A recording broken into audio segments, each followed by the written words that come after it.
Welcome to Summer School, Club Fantasy's best ball podcast, streaming exclusively on YouTube. I am your host, Austin Amandolia, and with me, as always, is my co-host, Matt Record, Club Fantasy and IDP guys. Matt, how are you doing? I'm doing great. We're going to talk about my favorite format of best ball today, so couldn't be better. That's great. I love it. I feel like most people's favorite form of best ball we did last week with tournament contest, but hey, doing sit and goes this week. They're important, people. Don't forget. I know the big flashy numbers come with the tournaments, but the sit and goes, they're where the money's at. Back with us this week in the guest slot is Chris Molina at ChrisMo2413, also of Club Fantasy. Chris, how are you doing? Doing good. Just finished my rankings and my stat projections for the year, and let me tell you, Quentin Johnston statted out to be my wide receiver 55, so I think you're going to be happy with that, Austin. That sounds lovely. I'm trying to remember where I have him in my rankings because I did them a few weeks ago. Now, I don't do projections like everybody else does. I kind of just do it by feel, and like based on my opinion. So you never kind of know. Sometimes I really miss because of that. But wide receiver 55, that sounds like pretty appropriate for good old Quentin Johnston. I have him at wide receiver 61. So we're not that far apart. That's pretty close. There you go. That's funny. Well, before we get into tonight's show, just a reminder to hit that subscribe button and turn on those notifications so you know all the times that we're going live and you can catch every one of these episodes as soon as they get posted on YouTube. Tonight, we're discussing everything sit and go drafts and how you might approach them when you're drafting in your leagues. Sit and go drafts. We've talked about this in previous episodes, but just a quick recap. It's your most basic form of best ball league where you draft one time up front and then you have the 17-week season and you just let it sit, and whoever wins at the end wins it all. There are different sizes you can do. If you're on Underdog, you can do 3-team sit and go drafts, 6 teams, 12 teams, or some 10 teamers, or some 4-teamers. FanDuel does some weird 8-teamers. Don't play on FanDuel. If FanDuel wants to sponsor this show, we'll encourage people to play there. But I've tried FanDuel Best Ball, didn't love it. And then DraftKings, similarly, you can do like 3s, 6, 12s. And then if you play elsewhere, you can do whatever you want, right? You could do 14 team league best ball drafts. I don't know. Head-to-head versus. Head-to-head. Hey, sometimes Underdog does that with baseball. I have a head-to-head, and that is real fun. So we're talking all things sit and go tonight. Reminder, send in questions in the chat. We'll get to them in following episodes. But we're just going to start off like overviewing what types of sit and go drafts we all like to play. So you just get to learn about us and get to see where we're coming from when we're talking about this. And I also want to hear why you like to play in that form of sit and go draft. So Chris, we're going to start with you tonight. Okay. Sit and go drafts are fun because you're not basically playing the lottery.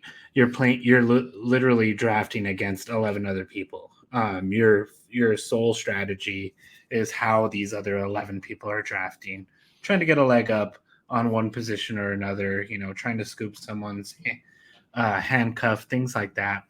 It's different. It's definitely different than a tournament. Yeah. And are you typically doing those 12-team leaguers and like on Underdog? Somewhat. When I do sit and goes, I tend to focus on 3 and 6 teamers just because it's really fun to look at my team afterwards. Yeah, there's a nice little high that comes when you've drafted like Josh Allen and Justin Fields, and you don't have to feel bad about it. Yeah, exactly. It's so good. Although it feels less good when you do a 3-team build and then you draft Joe Burrow and one other quarterback, and then find out Joe Burrow gets hurt in training camp. That's a little rough. Oh yeah. Hopefully it's just a strain. Yeah, hopefully so. But Matt, let's come to you. What types of sit and goes do you like to play, and why? Yeah, so I play in a lot of 12-team defense only sit and goes over there on Sleeper. As you know, you mentioned IDP guys. I'm the big IDP guy. So why do I like these types of sit and goes versus tournaments? They don't exist. These tournaments don't exist for IDP from what I see. So this is why they're my favorite, because I get to play the format I love, which is best ball, with the players I love to do stuff with. So as Chris said, it's great because you're not playing against people with the same players potentially later in round, later stuff. I don't want to put the cart before the horse, where we're going to talk about later, but it definitely changes your strategy a little bit in terms of not having to worry about some of the stuff like week 17 matchups and things like that, because you're truly like week 1's the same as week 17. So it takes something, abstracts something even more out of it. But yeah, the TLDR, I get to play this with my IDP guys, so that's why I like it. Yeah, I recently did my first best ball all IDP draft, and it was an experience. I dipped my toes into IDP last year, and it's really fun. I think it's a great wrinkle to the game. And then adding in just like we're doing only defense and we're doing best ball, I was like, this is just new uncharted territory. I just decided I'm going to take like 12, like I think I took like 10 defensive backs, and I was like threw some cornerbacks in there because it was like, yeah, I'm aiming for the ceiling. If they get an interception, that's all we need, right? We'll be good for the week. Exactly. It's the same for those of you that are interested. I mean, it's the same strategies, right? It's just, the different positions mean different things. So a lot of the same things that you're learning here that we're talking about on the offensive side sort of translate there. And it's not that scary. And best ball is the best way. You don't even have to monitor it, right? Like you draft your team once, then it's over. Then you can learn from that. You're probably hoping for a lot of 3-0 games, right? Or a lot of defensive touchdowns. Depends on your league settings. Tell you that. Yeah, one day we'll have to do a whole just best ball IDP show, because that's a whole other like Now we're talking. brain setting. I'll listen in on that show. Don't count me in there. We'll get a guest for that show. So for me, with the sit and goes, similar to Chris, I lean a little bit more towards the three team leagues and the 6-team leagues. Although I'll intersperse some 10 teams and some 12 teamers in there. A couple weeks ago we talked about our contest selection and talked about how I'll balance it so that I'm trying to like make myself profitable. And so because of that, I do end up entering a lot of 3-team leagues. And what Underdog did this year with saying you could do a slow draft for a 3-team league, that was bad, because then it was like, oh, cool, I could just do this and not think about it right now. Like typically what's kept me from doing 3-teamers is the process of like sitting down and drafting. But now that I can just enter it and walk away, it's like, oh yeah, great, I can really enter these now, which is fun. Until you wake up and you're on the clock in like nine drafts. Yeah, I haven't gotten to that point yet. So we're doing good there. It's not fun. But yeah, and then you enter too many right before the season starts, and all of a sudden you're like, oh shoot, it's a 10-minute clock in all of these drafts now, and I thought I was going to have so much time. So whatever. It's like I'm auto picking. Just kidding. Yeah, so I do those 3s and 6s also because like when you play in a 3-team league, it's just a top player wins, so you have a 1 in 3 chance of winning. Similar with 6-teamers on Underdog, the top 2 win. So again, 1 in 3 chance of winning. You just got to be 4 people to cash. And with the 12-teamers, it is top 3. So you have to be more people. You have about a 25% chance of winning. Obviously, that's just like basing it on the odds, 3 out of 12. But there's probably more complicated models that could tell you your actual likelihood of winning that I don't really want to get into tonight. But that's where I'm coming from. So we're going to just like talk about like what is the difference between tournaments and sit and goes, just because we can really get into this tournament mindset. Like those are the biggest contests on these websites like Underdog and Best Ball, and a lot of content gets geared towards those. So we talked all about tournament contests last week. If you want to learn how to go win $1 million, go check out that episode. But for those of us who have only been drafting tournaments this year, I want to talk through like what's just one thing that we need to know when drafting in sit and go drafts. And Matt, we're going to start with you tonight. So when somebody's doing a sit and go, what should they be thinking of that might be different than when they're doing a tournament draft? Yeah, and I sort of mentioned this right from the get out here.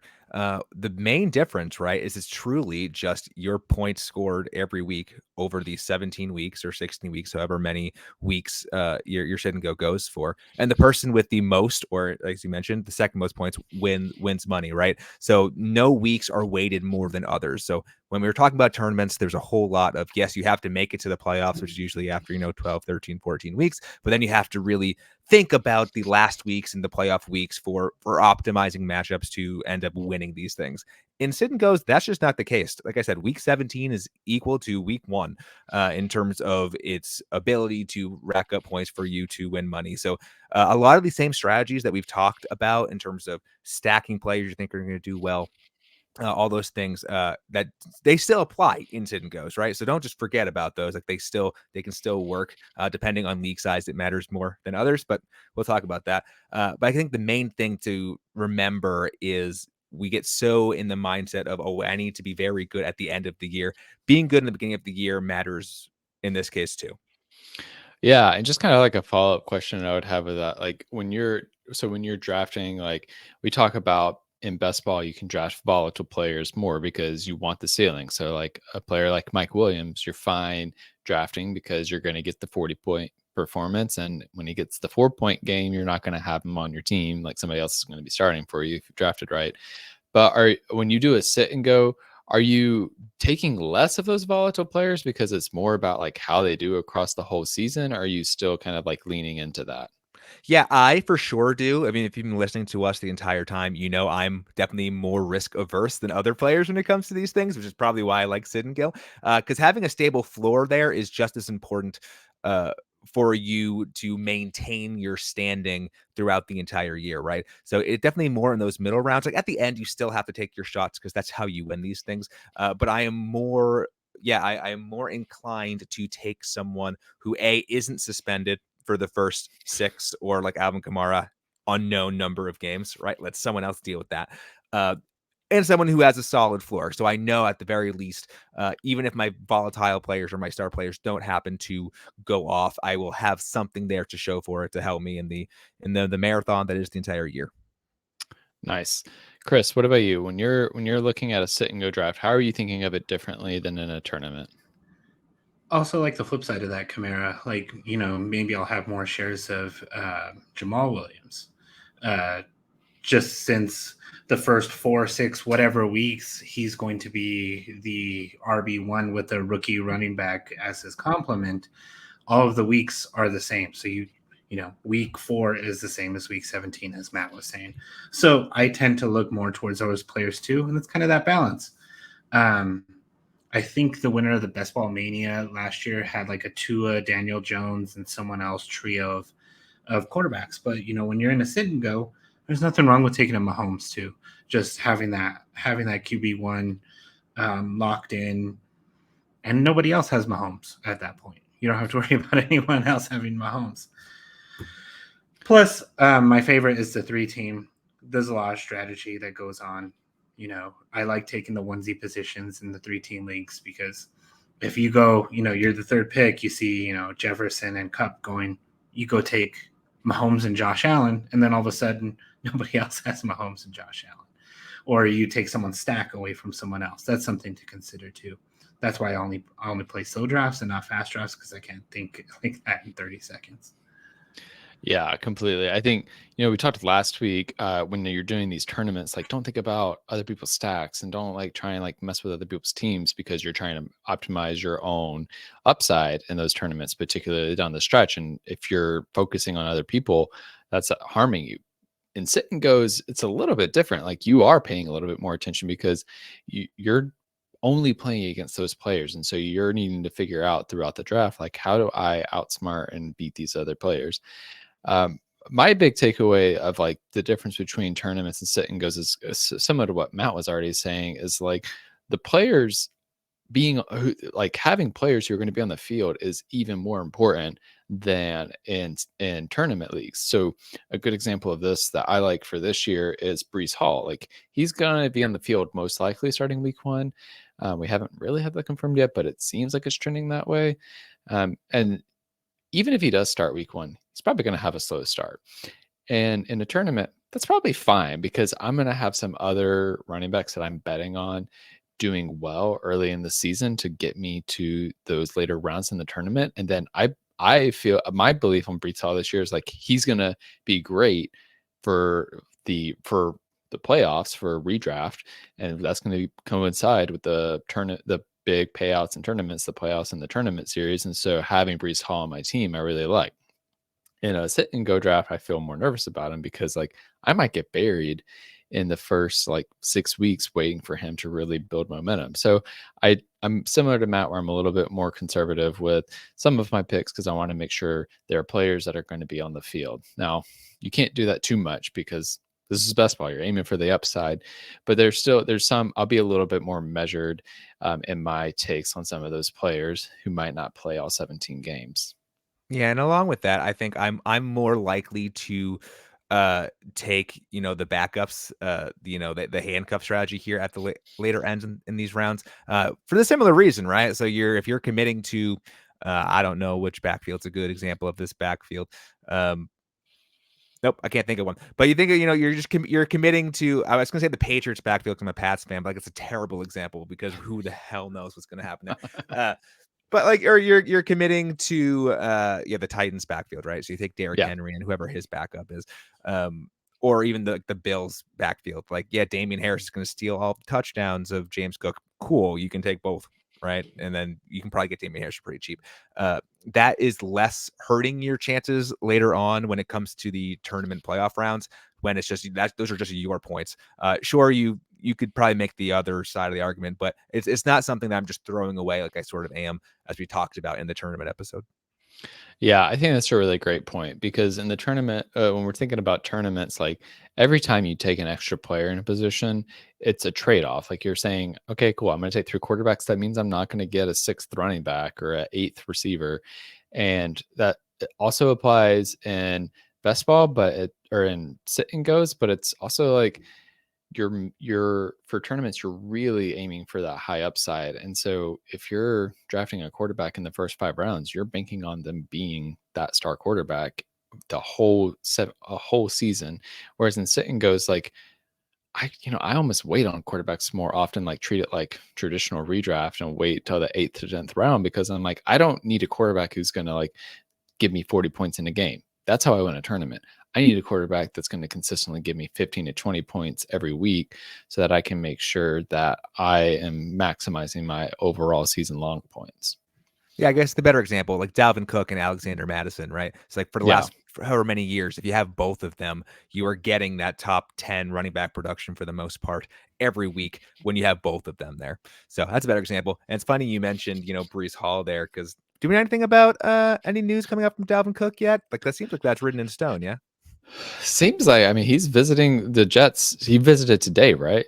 Well, today when we recorded this. Yesterday, if you're watching this. He visited the Jets recently. Chris, what do you think? You think is Cook going to the Jets? I think so, and I don't think it's as terrible as people are like thinking. Like sell your Breece Hall shares. Dalvin Cook's done, but I think they can coexist, similar to how Breece Hall and Michael Carter did. It's just Dalvin Cook is a massive upgrade to Michael Carter. It would be a really good 1-2 punch there. Yeah, I think this probably actually says more about Aaron Rodgers than it does about Breece Hall, almost, right? Like, yeah. Why do we need 2 star running backs if we just got this great quarterback? I think they're just going all in. I think that's what that is. This is something the Packers just never did, right? Like we're just going to get you assets all over the field. And then that's true. Our defense just needs to keep doing our defensive stuff. But don't want to get sidetracked. But it was just funny. It's like, oh yeah, that definitely makes things interesting when talking about Breece Hall. Too many cooks. Too many cooks in the kitchen. Too many Dalvin Cooks. Hey. Yeah. There you go. Yeah. So like in a sit and go, I don't know that I'm maybe taking a lot of Dalvin Cook right now. In a tournament, I might be taking Dalvin Cook because he's probably going to meta value right now. Similar to Breece Hall at this point. Yeah, I'd be taking Dalvin Cook later, right before the news comes out where he's going, right? Before the value catches up. So yeah, hopefully you already took him. Exactly. Well, cool. So let's talk about these smaller contests, because I was mentioning there's a lot of content out there about tournaments. Similarly, I think a lot of best ball content focuses on these 12-team leagues because that's what most people play, and that's what most people are already used to in their home leagues or in their traditional redraft is usually those 10 to 12-team leagues. And so it's like things don't change that much. Like you're still trying to get the best players, and the way players fall is very similar. But when you start to get in these 3 to 6 team leagues, things start to get a little weird, because all of a sudden it's viable that you're going to have both Travis Kelce and Mark Andrews on your team. And like the possibilities really start to, they get really interesting, because all of a sudden you're choosing between two players within the same tier at times, right? You're choosing between taking Tyreek Hill and Cooper Kupp, or taking both, maybe depending on how the draft falls and what the league size is. And so the strategies are different because you're picking at straws and you're getting minor differences between these teams. So I want to just talk through, like, how does your strategy change when you play these 3 to 6 team leagues? And Chris, let's start with you. Like, when you're playing in these smaller contests, how are you thinking about it? How does your strategy change? Well, the onesie positions become more important to me because with a 3-team league, all 3 teams are going to have stacked running backs and stacked wide receivers. You need to figure out that little edge for your team. Am I successful? I don't know. Give me a few hours to look at my history the last few years on these 3-team drafts to see if I'm successful or not. But I wanted to point out, for an example, a recent one that I did. I have Mahomes, Josh Allen, and Lamar Jackson, and then Travis Kelce, Mark Andrews, and George Kittle at my onesie positions. I still have Diggs, Metcalf, Judy, Keenan Allen, Terry McLaurin, and then Taylor, Barkley, Henry. So my running back and wide receiver positions are stacked, but I'm hoping that by focusing on quarterback and tight end early, I have the advantage more so than like Kupp versus Diggs, for example. Yeah, I really like that. Well, basically what you're doing is you're boxing out the quarterback and the tight end position, keeping the other players from having access to those really elite players that have the opportunity to separate from the pack. Matt, what about you? How is your strategy playing when you're doing these 3 to 6 team league contests? Yeah, it's almost like bully tight end is all of a sudden relevant, right? Yeah. Which is fascinating. But to answer your question, to me, stacking matters less because sort of like what Chris mentioned, all the teams you're playing are going to be hecking stacked. Like, I don't know if you ever play in those, like your small redraft family leagues. Like I know mine has 8 teams, and you're just looking across the board. You compare them to your 16 team leagues. You're like, holy cow, everyone's good. So with that in mind, yeah, all the people are going to be stacked. So you had to find ways for you to be better than those 2 or 5 other people. I love what Chris mentioned. I often do the same thing, especially at QB and tight end. People don't usually focus on them early, and you can kind of pepper some things in there. But yeah, to me, like again, it's a shift in mindset. I care less about stacking because everyone's going to be good, and I'm just looking for the best players I can get. Yeah, I think that's such a good point. Stacking isn't as important because, again, you're not trying. All of your dart throws are at the best players in the league. So it's like, okay, cool, we're gonna be good here, right? We know these players are elite, and it's less like I need to stack this team or hit my dart throws on these teams to get the optimal outcome for this entire team. I think one thing that I think about when I do these, particularly in 3-team leagues. So when I do 3-team leagues, I'm very much like I'm getting super contrarian, not in terms of like I'm gonna draft like Marquez Valdez-Scantling. I keep talking about him. I'm not doing that when I say contrarian, but like I'll be contrarian to whatever the other 2 players are doing. So like if I was in a draft with Chris and Chris goes Pat Mahomes and Josh Allen, I'm like, I'm punting the quarterback position. You have fun with your quarterbacks. I'm going to stack a different position than you so that I get my positional advantage elsewhere.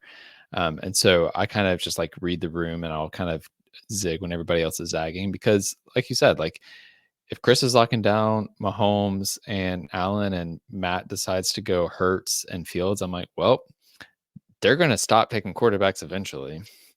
And in the meantime, I'm going to be stacking my running backs, tight ends, receivers, and then I could still end up with Lamar Jackson and Joe Burrow, and we're good. And to illustrate your point, I think that's one of what my opponents was doing too. It's like, okay, he's going all in on QB tight ends. I'm going to punt, and I'm going to go Justin Jefferson, Tyreek Hill, Cooper Kupp.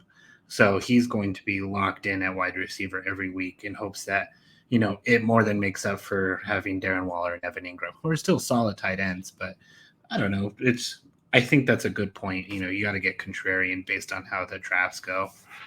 Yeah, and I think you made a good point there, Austin, or if you didn't, I inferred a good point from what you said, which like there's only a certain amount that you can be that bully, though. So I remember in one draft, I was just like, heck it, I'm just going to draft all of the tight ends. I think I drafted the top 4 tight ends, right? Like so Andrews, Kelce, I think at the time Pitts, because of course, and I'm blanking on who the 4th was that particular year. At the time. What do you mean at the Still, time? He's still top 4. Okay. You can have him there. We need a whole show on that. I got so like locked into doing that. It failed miserably. Like it did not work. Right. But so just be wary of what you're doing, but you have to look for opportunities like that. Just it's a fine line. Yeah. I'm curious y'all's thought on this on like roster build. So typically when I'm giving folks advice on like roster building strategy for underdog, I'm saying 2 to 3 quarterbacks, 5 or 6 running backs, 2 to 3 tight ends, and then the rest of your positions just be wide receivers.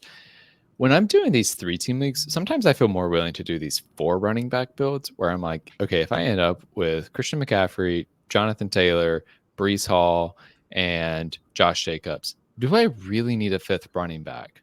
Right? Like, if all 4 of them get hurt, I'm sunk anyways. And so why not like hope that all 4 of them get healthy? Do y'all have that same kind of feeling where you're like more willing to take less players from a position or get a little bit different in your roster build because of it's a smaller league? Yeah, I can take the lead here first. Similar to what you were saying, if I start with some really good wide receivers like Kupp, Jefferson, and Tyreek Hill, then I might punt the position until the very end, maybe grab 5 or 6 wide receivers instead of the usual 7 to 8 that we do for tournament play. Because how often are wide receivers going to, come in front of Kupp, Hill, and Jefferson on the week? So maybe I'll do more running backs, or I'll take the wild chance on Anthony Richardson or something like that at the end of the draft. See if I can use the elite wide receivers that I have to help balance everything else out. Yeah, because I'm risk averse, I typically don't. I typically will still draft more, but I see exactly what you're saying, especially when every single team is so star-studded, right? And injuries happen, but they don't happen like super crazy frequently. Knock on wood for all of our stars out there. It's even harder to make up ground against other teams that are absolutely studded versus in some of these bigger leagues, right? You can have a week where you significantly outpace everyone because, some of your flyers just absolutely went off and they're better than other people's flyers that are stuck in those starting positions versus in these 3-16 leagues, every team is really, really good. So the odds of you having that big, just astronomically big leap is more. So I can totally, or is less likely to happen. So I can kind of see what you're saying there. If those 3 or 4 players are on bye or get hurt, you're kind of already torched, right? So I can see the logic behind, going into those other players. Yeah, I think, it's all about A, having fun, and B, like finding an edge with whatever gives you an edge. I do think one thing we should just mention on this before we wrap up is in these smaller league teams, you and sit-n-gos in general, you need to pay more attention to bye weeks than what we would say with tournaments. Like tournaments, we're usually like, don't stress too much about it. Like obviously don't have both of your quarterbacks having the same bye week. Sit-n-gos, you need to be a little bit more strategic about it because again, you're trying to maximize across all 17 weeks. And so just keep that in mind as you're going into your leagues. So that's going to be all for this week, but stick around because there's a bunch of great announcements coming up. So first off, before you go, don't forget to hit subscribe, turn on notifications, follow us on Twitter, Instagram, Facebook. And remember, you can find the 2023 Ultimate Week 17 Best Ball Study Guide at clubfantasyffl.com. Our big news for the week. Tomorrow marks the 1st of August, which means it is Women of Fantasy Football Month. We are in our 4th season of the Women of Fantasy Football podcast. It's going to kick off on August 8th. We're going to have 4 shows, 8 raffles, and all raffle entries will benefit Galvanize, which provides workshops, trainings, and more to support women looking to start or advance their career in sports. You won't want to miss this. We love Women of Fantasy Football. We're so excited to support what the folks at Galvanize are doing. It's incredible work, and we want to continue supporting it. And plus, in the meantime, you get some great raffle opportunities. And I don't know what we have on lock for this year, but I know that whenever we do giveaways, it's always pretty dope. As a reminder, our Dynasty podcast, Dynasty After Party, aired yesterday and is available in your feed now. This morning, we had our weekly Mug Like It's Hot show where we did a best ball mock draft. So I got to spread more best ball propaganda for an hour, and it was great. I can already predict that it was great. I already referenced that we recorded this yesterday, so They don't need to know. Yeah, you dated us. They don't need I to know, I did. I'm sorry. It happens. I did. We started talking about Dalvin Cook and got off script and whatever happened. But go back, watch Market Like It's Hot, where I give you real life advice on how to draft in real time. And then tomorrow night, Kelly Singh and Adam Hallis will be bringing you Who's Your Caddy, our DFS golf show. Wednesday night is our flagship show, no pun intended. This is going to be the last episode where we cover where we finish covering all 32 teams, because the week after that it's going to be the start of Women of Fantasy Football. As a reminder, lastly, we're almost done covering all 32 teams with our A Look Inside article series. Today, we released our Philadelphia Eagles piece spotlighting DeAndre Swift and giving a little bit on all the other fantasy relevant players. On Wednesday, Super Bowl champions Kansas City Chiefs will get highlighted, looking into Isaiah Pacheco, and then we'll be done with our Look Inside series. Y'all, we did it. We killed that. Boom. So for Matt Record at mrecord21, at Chris Molina at chrismo2413, I am Austin Amandolia at Austin_FFL. This has been Summer School, and until next time, remember, defense wins championships, offense and IDP wins fantasy football, and best of all wins money. We'll see you next time. See ya.